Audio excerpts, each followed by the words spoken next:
Саламатсыздарбы, урматтуу көрүүчүлөр, баардыгыңыздардын кутман кечиңиздер менен жана ошондой эле Жылдыз Тайм YouTube каналынын катталуучулары, келиңиздер, эгер каттала элек болсоңуздар, биздин Жылдыз Тайм YouTube каналыбызга катталыңыздар, дайыма көрүүчү болуңуздар. Бүгүн адаттагы эле бизде конокто ким десеңиздер, бүгүн бир аз өзгөчө коногубуз. Кыргыз эли үчүн десем болот, Кыргызстан үчүн негизи эле убактын отурбай тааныштырып өтөйүн. Ким десеңиздер, Алтынбек мырза. Саламатсызбы? Кандайсыз? Кутман кечиңиз менен. Келиңиз алгач эле элибиз менен амандашып алайлы, андан ары маегибизди карай алайлы. Ассаламу алейкум. Сиз айткандай, айткандан кийин кечикпей келген жакшы болот го. Ошо анан кечикпей келип калдым. Элибизде тынчтык болсун дегендей. Негизи алгач эле суроо ушундан башталсынчы. Алтын мырза, анан Алтынбек Десант. Негизи фамилияңыз ким байке? Бердигулов. Бердигулов. Негизи бирок элдин көбүнчөсү Десант, анан Алтынбек мырза деп тааныйтыкчы да сизди. Азыр 19 жыл өтүп кетти го ал киного. Десантта болуп келатам, Желекте болуп келатам, Шилекат менен келатам да. Мен сизге Instagram баракчаңызга катталуучумун, 1 жыл болуп калды. Мен сизди тааныгандан бери ушул Желектен көрүп келатам да. Ага чейин негизи жанагы бутылка менен башка чапкан Алтынбек Десант деп таанысам, андан кийин Желекти ар бир жерге баягы тагып жүргөн инсан катары жакшы таанып калдым. Азыркы учурда желегибиз алмашты. Албетте бул тууралуу да маектерибиз болот, сөзсүз түрдө. Болбой койбойт. Аны бир аз кичине интрига кылып турайлы, кичине акырына коюп туруп. Андан алгач эле суроону берейинчи, ушул Десант актер, каскадер мырза жүрүп, эмнеден улам желек илүү башталды сизде? Кайсысынан баштайын? Десанттан баштайынбы же Желектен? Эмнеден улам өзгөрүлүп кеттиңиз дейм да ушул тарапка? Желектен эле, желектин маселесин айтып калдың. Аны чын айтканда, бул желек мамлекеттин жүзү да. Мен ушул желек менен алек болуп келатканыма 3 жыл өтөт. Бул желекти жаңылатып коюш менин колума жууп калбайт. Биздин спортсмендер дүйнөлүк аренада Кыргызстандын желегин желбиретип атса, биздин ким башталат да. Ансыганда иним, сен макул болсоң, желектин деми күчтүү да. Анан ушу алдын ала ким менен баштабайлы экөөбүздөн. Сөзсүз. Даярбыз? Ак мөңгү аска толор тагалар, элибиздин жаны менен барабар, сансыз кылым ала тоосун мекендеп, сактап келген биздин ата бабалар. Алгалай бер кыргыз эл, азаттыктын жолунда, өркүндөй бер, өсө бер, өз тагдырың колуңда.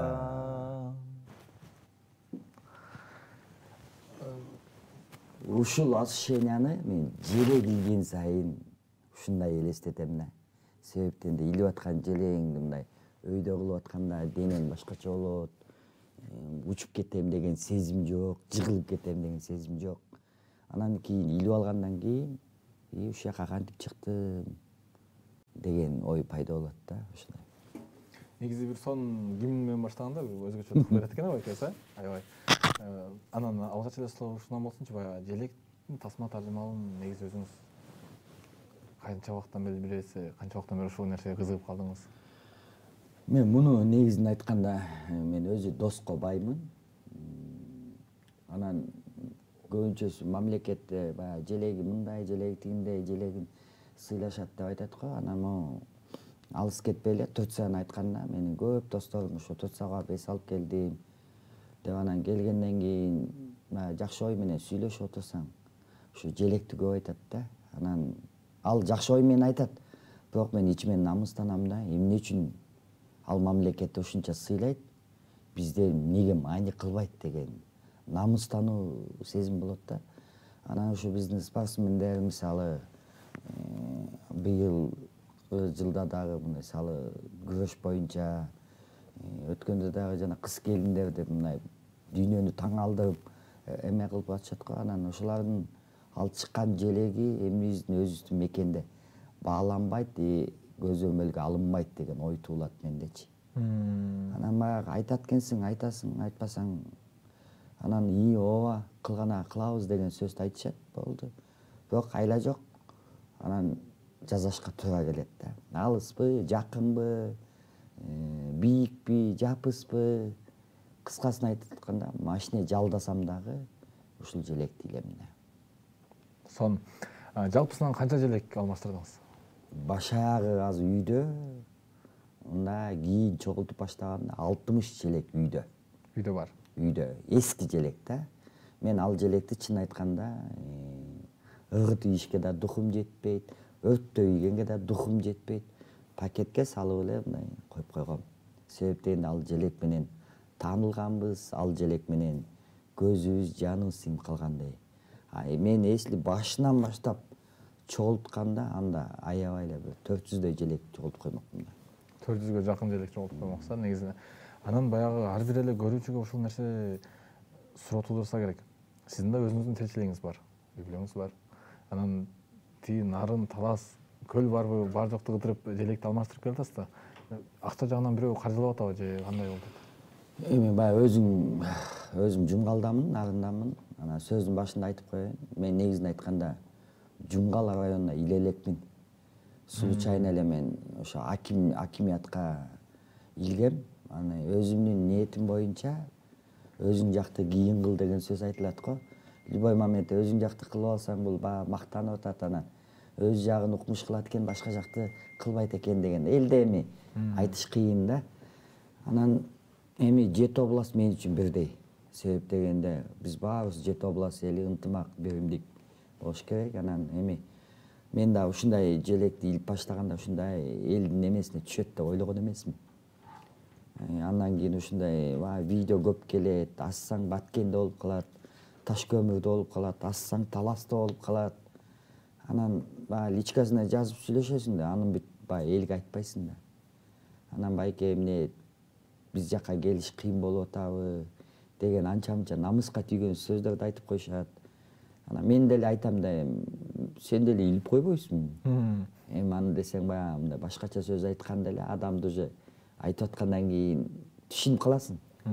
Аны по-любому эме кылбайт да деп анан кийин мейли макул деп анан кийин айтпай дебей кайсы жерде экенин билип алам да, анан алыс болсо дагы Жөн эс желекти көтөрүп алып. болгону бир эле желек илем, кайта келем. Болду, ошол. Жетишип келем да. Анан жанагы бул эми желек ар бирибиздики. Сиздики, меники, бул жерде тартып жаткан операторлордуку. Негизи ар бир кыргыз жараныныкы да.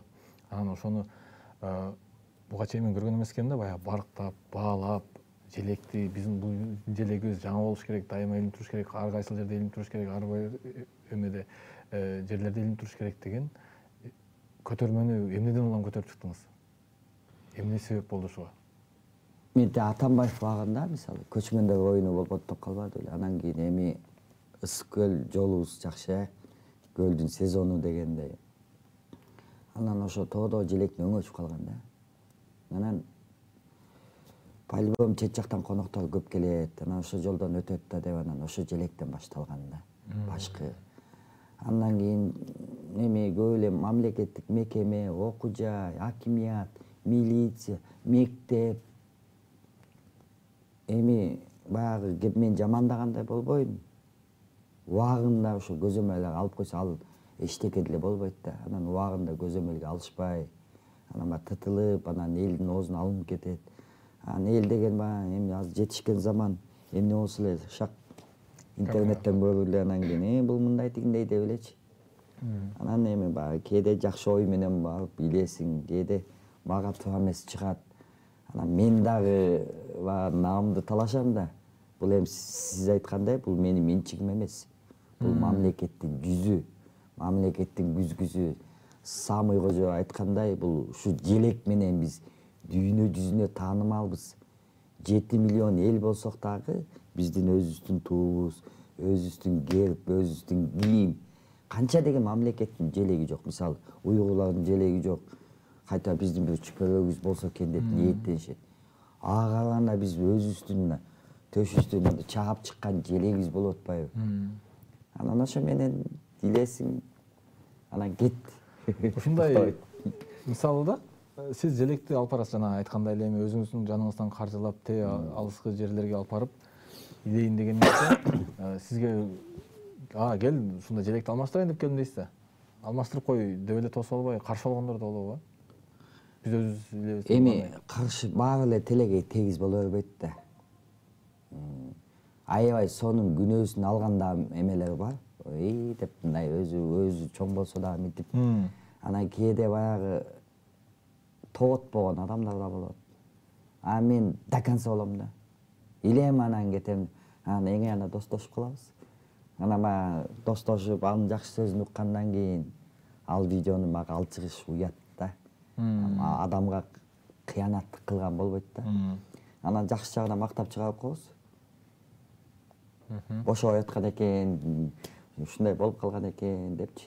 Бирок кылып аткан ишимди мен колко кылбайм. Себеп дегенде ушу желек аркылуу мен көп адам менен достоштум. Көбүнчөсү чет өлкөдө, Америкада, Германияда, мисалы Москвада ушу менин видеолорумду көрүп, байке жаман эмеңизди ачып атасыз, дух берип атасыз, мындай кылып атасыз. Бишкекте деле мисалы аябай мындай күйгөн балдар көп да. Эми анын баарын санаш мен үчүн убакыт кетет. Негизичи баягы желекти бул өзүнчө бир демилге көтөрүп чыктыңыз десем болот да байке. Жаңы өзүнчө форматта желекти алмаштырып туруш керек. Ар бир желек канча туруш керек мисалы үчүн? Канча убакыт туруш керек? Канча убакытта эскирип калат? Мен деле желек менен жүрүп уже түшүндүм да 3 жылдан бери. Анан тазалыкта иштеген балдар менен да достошуп калдым. Себеп дегенде жана башка жактын президенти келип атканда ошол жактын желеги анан биздин желек илинип атпайбы? Бул жөн эле мындай ошол желек келип кеткичекти эле илинет. Ал желекти тияка илиш болбойт. Анын качествосу жок. Анан анча женге баягы илип эле мына бүгүн илинди да 2-3 күндөн кийин карасаң ал желек тиксең да тытылып кетет. Мындайча айтканда эмеси жок да. Илинчү желектер мисалы 1200 сом болот. Мындай келатканда адамды вызывать этет, кыпкызыл болуп, желбилдеп, суу болсо да мындай эме болот да. Эми таза жак болсо ал көп эле жакка чыдайт. Анан баягы чаңдаган жак болсо адам деле баягы ылай-пылай болуп, анан кайта шамал болуп, анан булганып калат да. Жаандын суусуна жуулуп кетет, тазалып кетет деген эме жок. Мен кээде илгенде айтышат, үтүктөй билбейсиңби депчи. Эми ал шамал өзү эле үтүктөп коет да, мындайча айтканда. Эми любой иште мисалы жазап аткандан кийин достойный жаза да. Негизи бул баягы желек Кыргызстанда жүрсөк өзүбүз үчүн анча билинбесе керек. Мен бир аз чет өлкөдө да иштеп калдым да. Чет өлкөдө ушул Кыргызстандан чыкканда айрыкчасы баягы желекти көргөнүңдө, өзүңдүн баягы бир тууганыңды көргөндө ушундай бир сүйүнүп кетесиң да, өзүңдүн желегиңди көргөндөчү. Кучактап өпкүң келип кетет жана желектичи. Бирок желекти башка жакта же өзүң жеринде мындай желегим мен деп өптүң беле же элексиң? Жок, андай кылып көрө элек экенмин. Негизи мындай баягы кандай десем, ата-энеңе мен сизди жакшы көрөм деп айта албайсың го. Желек деле ушул сыяктуу эле экен да, негизичи баардыгыбыз эле жакшы көрөбүз желекти. Муну эмнеге айтып атам? Себеп дегенде 3 жыл болду да магачы желек менен келатканыма. Анан эми быйыл баягы желек талкууга түштү. Анан башында элдин баары эле каршы чыкты. Эл ичинде мен дагы чыктым. Анан кийин баягы президент өзү айткандай идея меники болчу деп желекти жаңылатпады. Ошондо мен эски желектин бүт ошондо токтоттум да илгенди. Президенттин сөзү айтылгычакты мен илип эле келаттым. Эми ажообуздун сөзү эме болгондон кийин эми көпчүлүккө айтсаң, алдын ала айтсаң, пакта коюп атат, анан кошомочу болуп атат деп сөз айтылат да. Мен политикада жокмун, саясатта жокмун. Мен болгону өзүмдүн жарандык кызматымды чын ниетимен кылам да. Анан эми ал киши деле Алла Таала деле ошо президент болсун деп көчөдө адамды алып келип отургузуп койбойт да, чынбы? Ага да ошондой эмесине ошондой түшкөн, ушул киши президент болот, элдин эмеси менен келет деп. Эми жаманбы, жакшыбы келип президент болуп иштеп атат. Анан мен буга чейин деле биздин ажоолорубузга негатив сүйлөгөн эмесмин, мындай сүйлөйм деле да. Себеп дегенде эми ал ажоону сыйлаш керек.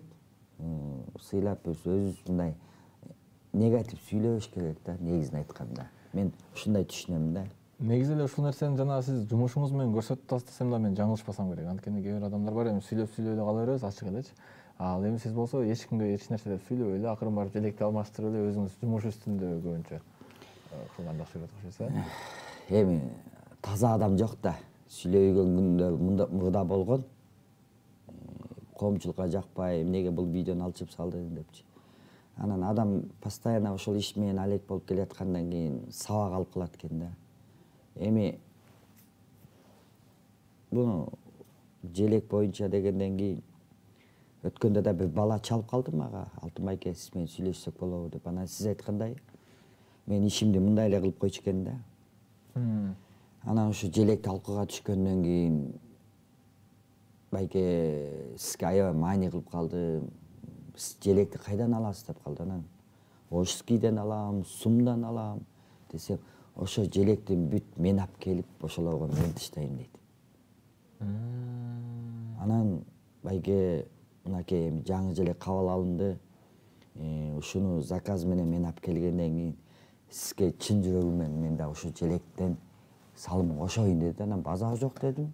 Молодец. Себептен ал желегиңди берсем мен үйүмө илип койбойм дедим. Илсем ошо мекемеге илем.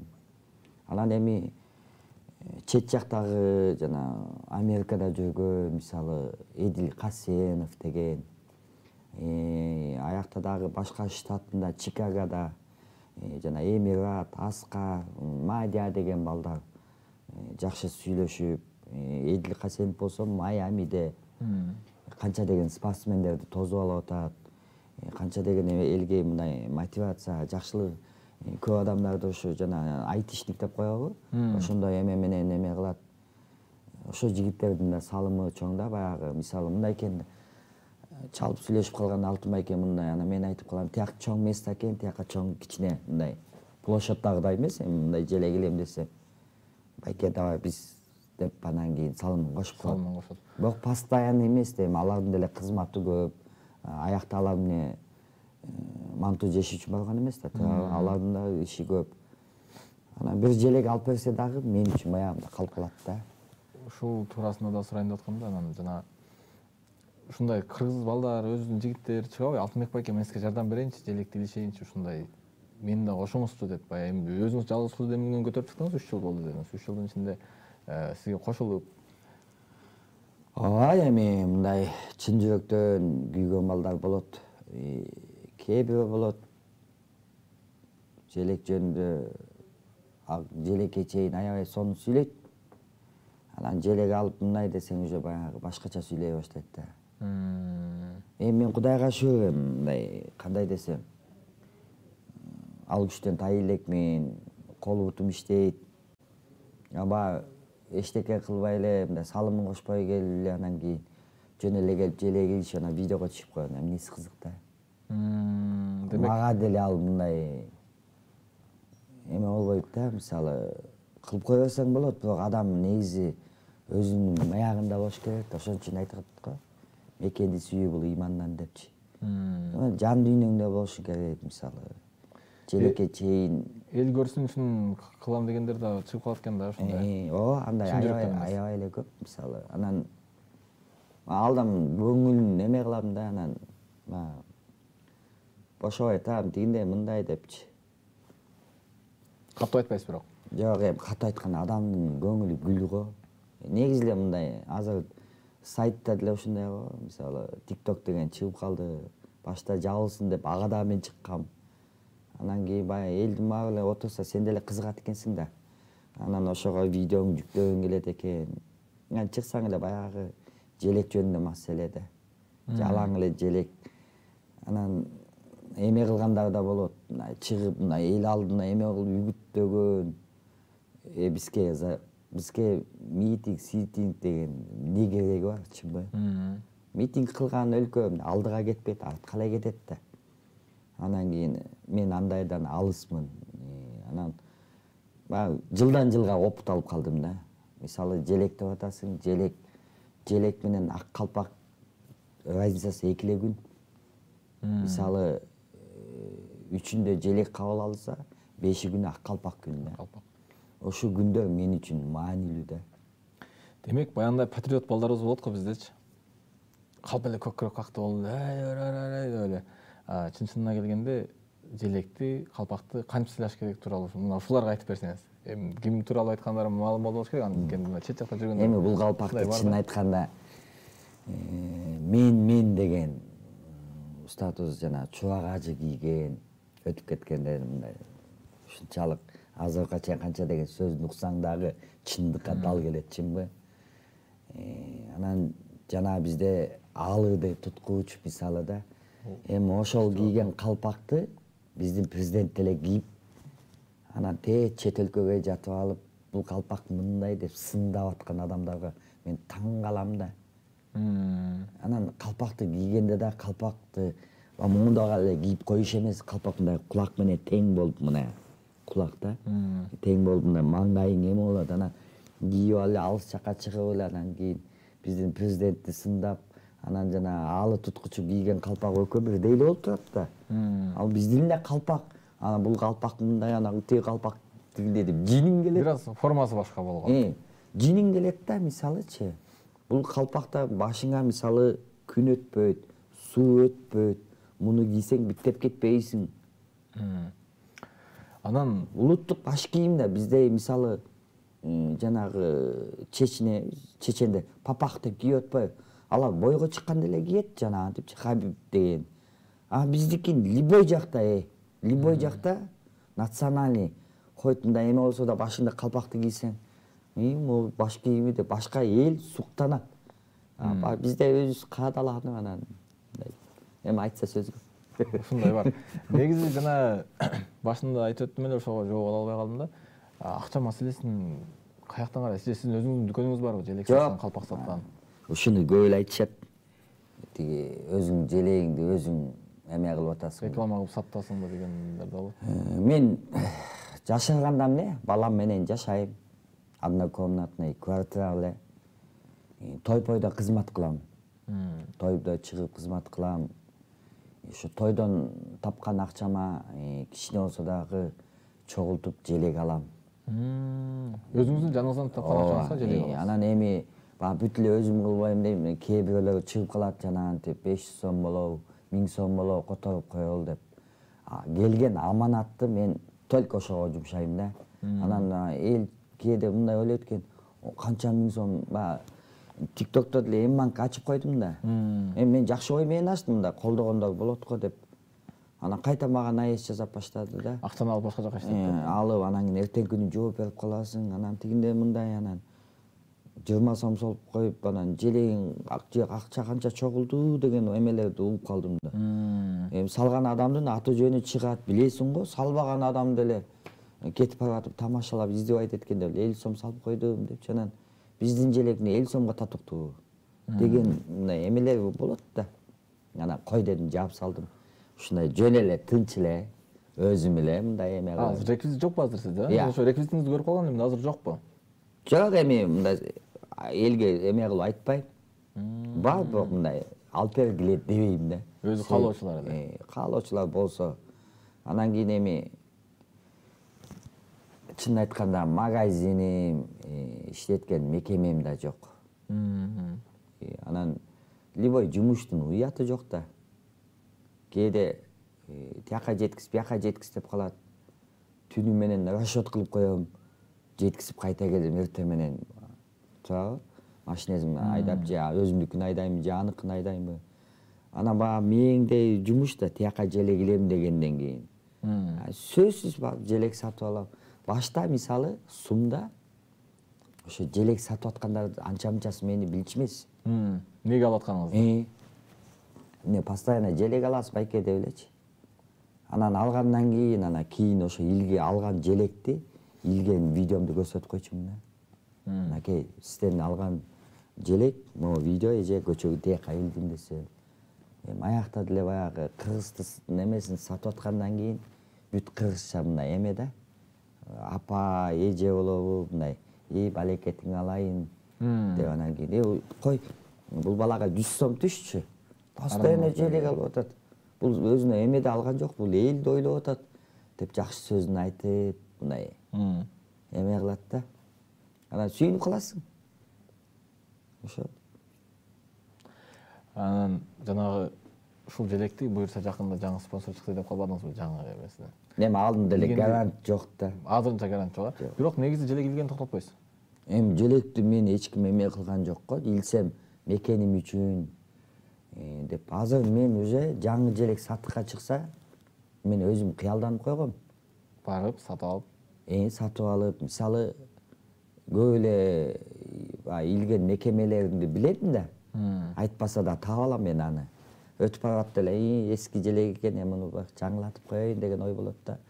Анан негизи жаңы желек сатыкка чыкса, багыбыз эле мектепте окуганбыз да.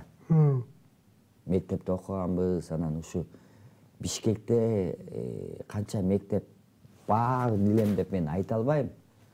Хотя 10 илсем дагы, 10 мектепке илсем дагы колуман келишинче ушу мектептен баштайын деген оюм да. Буюрса. Бирок ниет кылып койгом. Себеп дегенде баягы любой эле мектепке келген окуучу бүт билет да. Ал деле айтат да, биздин мектепке жаңы желек илди, директор молодец экен деп, чынбы? Биздин мугалим молодец экен деп. Мындай жакшы ой кетет да. Негизи ушундай болобу? Мектептерге барып илгенде желекти илдим, мага акчасын чогултуп бергиле деген. Жок, мен акча үчүн жазабайм да. Чисто бесплатно. Ооба. Анда мен мындай бул бизнес болуп кетпөй, сен акча төлөсөң мен илем, сен төлөбөсөң илбейм. Анда жазабай эле койгону. Просто мен спортсмендердин мээнетин ушу Кыргызстанда даңазалап, ушу көтөргөн желектер өйдү жакта бийиктикте гана калган. Бул мындай баягы спортсмендер деп калдыңызбы? Жана өзүңүздүн тойлордон кызмат кылганыңызда көрөм да. Жалгыз эле балам менен жашайм деп атпайсызбы азырча? Анан ошо тойлордон кызмат акыда жана өтө кооптуу эмелерди аткарат экенсиз да, зыл менен. Бул коркунучтуу эмеспи? Жанагындай мойнуңузга байлап тешип кетеби деп да коркосуң жана. Башында болгон. Анан опыт аласың да. Самый главный ошо тойдо ойносоң да кээ бирөөнүн колунда болот, кээ бирөөнүн колунда жок, той өткөзөт да, намыс үчүн. Анан барып сүйлөшүп атканда эле билесиң да, ошол тойго жөн эле бесплатный чыгып койсоң, ал да сооп да. Акчаны кубалайсың, миллион кубаласаң да жетпейсиң. Биринчи сапат мен айтат элем, адамгерчилик. Жөнөкөйлүк жеңет депчи. Анда ушул жана желек темасын жаап туруп ушуга келеличи, өзүңүздүн жана чыгармачылыгыңызга. Ошо жана аткарган эмелериңизге жалпысынан канча болду үйрөнүп жүргөнүңүзгө ошол тойдогу эмелерди? Аны эмне деп айтып коебуз кыргызча өзү? Орусчасын билет экен да? Йога. Йога деп коебу?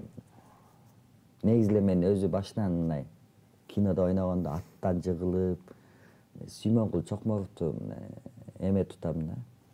Кумир тутасыз. Кумир тутам.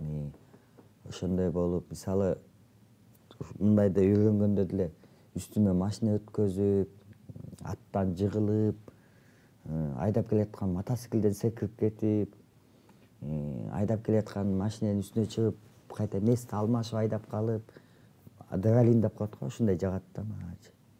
Бирок бул бир эле учурда өтө сонун жакшы көрүнүш болгону менен бир эле учурда өтө кооптуу да болот атпайбы? Баарыбыздан бир Алладан го. Айтыңызчы, ушундай эмелер болду беле негизи? Болот, болбой койбойт, болот.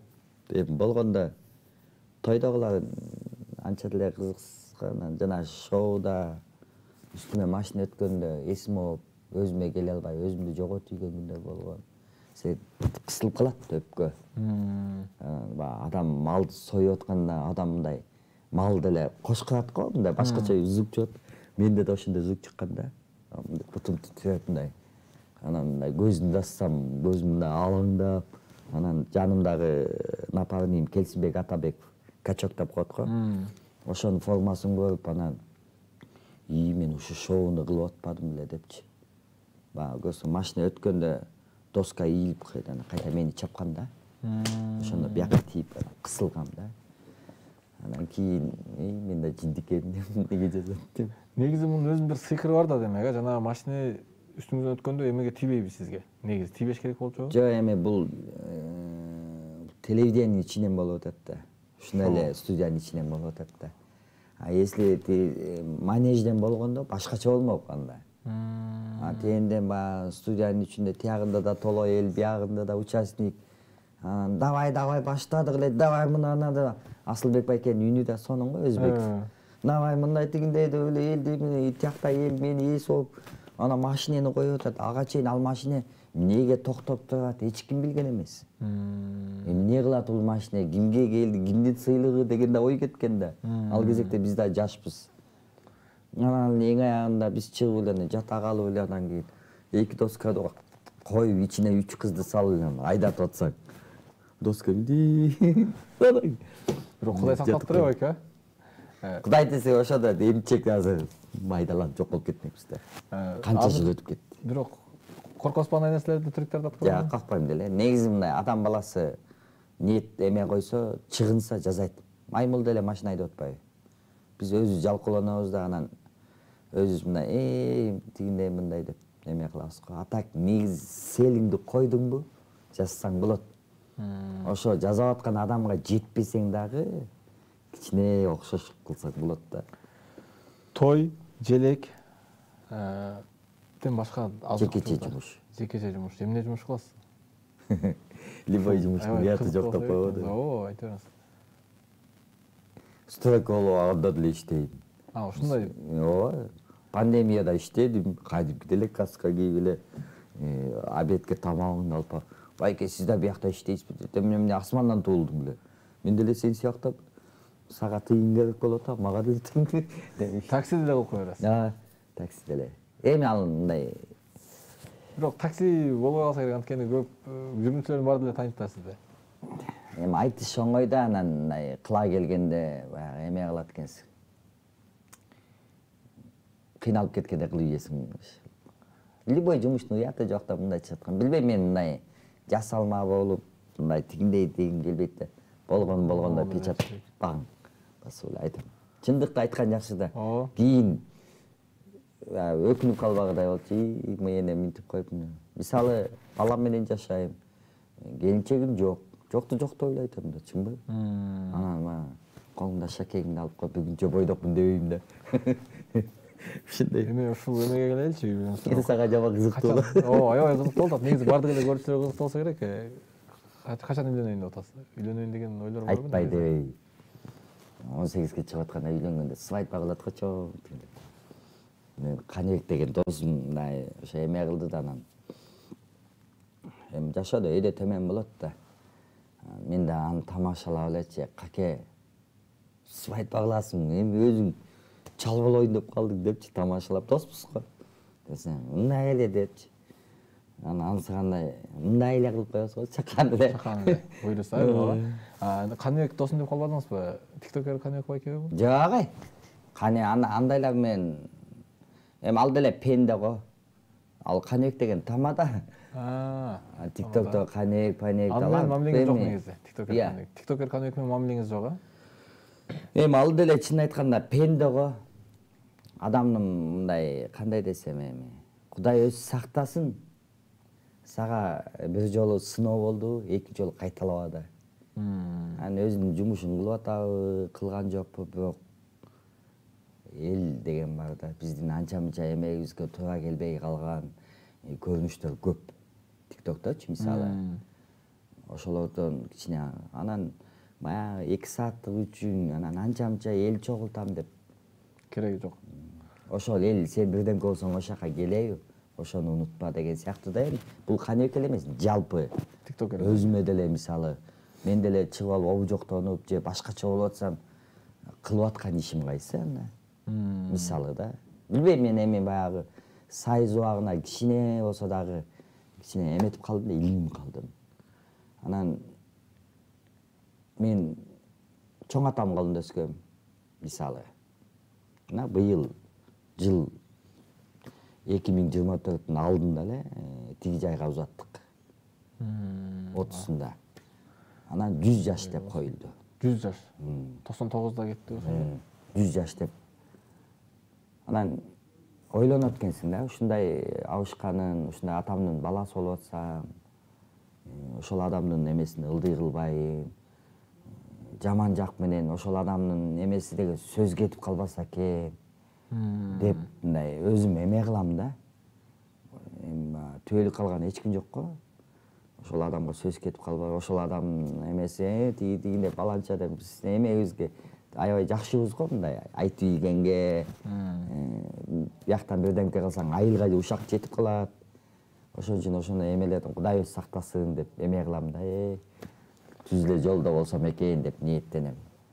Жакшы, негизи жүрүм турумдуңуз аябай сонун алып жүрөсүз. Аябай азыркы учурда эми желек менен болгондо дагы негизи баягы кыргыздын уулусу деп койсом жаңылбасам керек. Анан үйдө 60 желек бар дедиңиз го. Аны не кыласыз? Илеспи же? Сен башында айттым го сага, ал эски желек, мен илип эски желектерди чогулткан дедим. Чогулткан, жалпысынан 400 дегениңизди мен түшүнүп алыптым да, 60 желек азыр үйүңүздө турат экен. Эгерде мен башынан илип баштаган мекемелерден чогултканда, анда 480 желек болуп кетмек, эски. Тытылган, май сай болгон, тиги мамлекеттик мекеме, мектепте болобу же милициянын үстүндө болобу желектер мен тыштап койбойм да. Кийин мындай илип чогулткан желегимен дедим, эски желектен. Если мен башынан баштап чогултканда, анда 400 желек чогултуп коймокмун. Сон. Азыр 60 желек үйдө, эски желек үйдө. Жаңы желектер деле бар, эми эскинин жаңысы да. Баягы алмаштырган желегиңизди сиз алып келип жыйнап отурбайсызбы? Мисалы, анан эскинин эски желек жаңысы деле бар. Аларда мындай жаңысы турат. Эми алар мындай эле кичинекей эместе элейт. Мен үчүн мен ал желекти ыйык тутам да, туу тутам. Бул желек дагы бизге көзүбүзгө көнүп кетет. Жакшы жагы да болсо керек. Эми ушунча алмашкандан кийин кандай болгон күндө дагы баягы айтып коет го, сен таза болсоң коом таза болот депчи. Анан түбөлүк калган эч ким жок. Мекен бизге эмне кылды деп, мекенге биз эмне кылдык деп жашайт. Эртең күн эмне болуп кетет эч ким билбейт да. Ошон үчүн кичине болсо да мындай салым кошуп, кийинки чоңоюп келаткан поколение мисалы желек эле эмес, башка жагынан да могу биздин калпагыбыз, могу биздин боз үйүбүз, могу биздики деп талашып, могу биздин туубуз деп чыккан адамдар көп болсо экен деп ойлойм да. Анан сыр болбосо күнүгө телефонуңузга канча видео келет? Желекти тартып жибергендер. Негизи мындай TikTokко деле чыгып калам да прямой эфирге, анан видео жөнөтүп койдум байке дейт. Бирок ачсаң эски желектеги видеолорда мен аны бөлүшө албайм. Аны бөлүшүп эмет кылбайм. Себеп дегенде ажообуздун колу коюлуп, ажообуздун эмеси эметкенден кийин только жаңы желекке эме болуп атам да. Эгерде мен эски желекти бөлүшүп, эски желекти илип эметсем, анда мен законду сыйлабастыкка жатып калам. Мыйзам сага да, мага да, баарыбызга бирдей. Ошон үчүн мыйзамды сыйлаш керек. Сон негизи эле ар бир көрүүчүнү сиздин чыгарганыңыздын себеби да ушул. Кызыктуу болуш керек, анткени желек боюнча сиздин оюңузду азыр толук билдик, түшүндүк. Сон жооптор болду деп ишенем. Ушундай алтындай убактыңызды бөлүп бизге келип эфирге келип бир аз болсо өзүңүздүн жумушуңуз тууралуу ачыктап бергениңиз үчүн чоң рахмат Алтынбекке. Бар болуңуз. Желекти илгенде токтотпоңуз. Алдыда балким кыргыз жигиттеринен дагы чыгыш керек негизи. Мен ойлогонум чыкса керек депчи. Жардам берейин, ушундай кошулайын командага. Эме да кандай десем. Чыкпай койбойт, чыгат. Кээ бирөө чын айтканда атын айтпай эле байке мага эметип коюңуз, Алла ыраазыңыз үчүн. Мен атымды тияктан да эле айтпай эле коюңуз деп. Кээ бирөө байке мен атымды айтып коюңуз дейт. Эми алып берип аткан желегине эмне үчүн мен айтпашым керек да? Айтып эле илип коем. Мынакей сенин атыңан. Атын айтсам ал өзү түшүнөт да. Канек болсо, мисалы сенин атың ким? Рысбек. Рысбектин атынан десем, башка Рысбек ойлойт да, мен алып берет деп. Жанда адамды алдаган күндө дагы алып берип аткан бала өзү бөлөк да. Личкасына жөнөтүп коем мынакей депчи. Анан кийин эми билбейм мындай. Быйыл негизин айтканда мен селим боюнча ошо Түркияда болуп желегибизди сыйласак дедик элек. Бирок быйыл желек талкууга түшкөндө көп адам желекти түшүнүп калды да. Желекти түшүнүп калды. Көп адам оюн айтып чыкты, көп адам мындай кылды. Жаман эмес, жакшы. Эми ошо айтып койбой эле кайта желек болду, илинсе илинди дебей, мындай кичине көзөмөлгө алып коюшса, муну эмнеге айтып атам? Бул мамлекеттик мекемелерге тиешелүү да. Себептен аларга акча бөлүнөт. Анан желек илинет, запасной желек алып коюш керек да. Сөзсүз түрдө. Анан им менен эле баягы пытылып, анан келсең желек алган атканбыз. Эгер алганы чын болсо, запасной желек турган болот. Мен илген желек менен ал илеп аткан желек экөө бирдей эле. Болгону качество дал эле билинип калышы мүмкүн да. Же меники жакшы болуп калышы мүмкүн, же аныкы. Бирок илип койсо, кабинетинде желек кандай болсо, тиги да ошондой болсо, келеткан адам молодец деп атат да. Анан кабинетиңе желекти кой, ал жагы жок, сөз жок. Костюмду кий, шепсиң да. Келетканда желегиң тытык турат. Болбой калат да. Ошону эл маанилик кылбайт да. Мамлекеттик мекеме маанилик кылбайт. Анан айтты, ким жаман, мен жаман болуп калам. Анан быйыл эми мун чыкпай эле илип кетебиз го деген ойдобуз. Мектептен баштап. Өзгөрүүлөр болду 3 жылдан бери желек алмаштырып жүрүп, кээ бирлер бар сизди көрүп ой деп алмаштырып койгондор ушул. Болду. Көп элеби? Көп эле жерден желеги жакшы, желекке келдиңби деп мени сынагандар да болду. Желекти мындайдан коюп, сотка менен бул келгенде ушу желек эле дейт экен, анан кийин мындай тигини байкайт бекен дегендей кылган сынагандар да болду. Мен киргенде эле мындай герб, желек, калпак жакшы мындай көз менен атам да. Оң эмес депчи. Мага ормап койсоң, байке жаман экенсиң дейт. Эмнеге десең, биз сени сынап атпайбыз деп. Мен наоборот силерди сынайм го деп. Даяр жүрүп калсыз. От кылбайсың го. Сонун чоң рахмат байке, ушундай бир аябай сонун маек болуш керек. Бардык көрүүчүлөргө келип ушундай жакшы жаңылыгыңыз менен, өзүңүздүн оюңуз менен бөлүшүп бергениңизге коштошобуз берме. Рахмат. Сизге эркин микрофон. Осунча кыргыз эле. Билим берген менен сонун маек болуп, мисалы Чубак ажынын деле жанагы анча-мынча баянын уксаң, эмең жеңилдейт го, машинеден кетип атканда жакшы эмелерин угуп атып кантип жеткениңди билбей каласың го. Ансыганда эми жакшы эле маек болду го деп ойлойм. Мен кыргыз болуп туулганыма сыймыктанам. Кыргыз болуп туулганыма, башымда ушундай улуттук калпагымды кийгениме сыймыктанам. Биздин ушундай күч бирдикте дегендей адамдын баштан өткөн нерсени айтып коюш керек да, унутуп калбаш керек. Мисалы жана пандемия болгондо, Баткенде эмне болуп кеттик, ынтымактуубуз да. Ынтымактуу чогулага алып, укмуш. Энди мындай сен каяктысың деген адам жок, бөлүнбөйт, ынтымак. Бул показууга болбош керек да. Каякта болбосок дагы биримдик муштумдай болуп эме болуш керек да. Анан эми элибизге тынчтык болсун, жакшылык болсун. Жана айтып кеткендей, түбөлүк калган эч ким жок. Мекен бизге эмне кылды дебей, мекенге биз эмне кылдык деп жашайлы.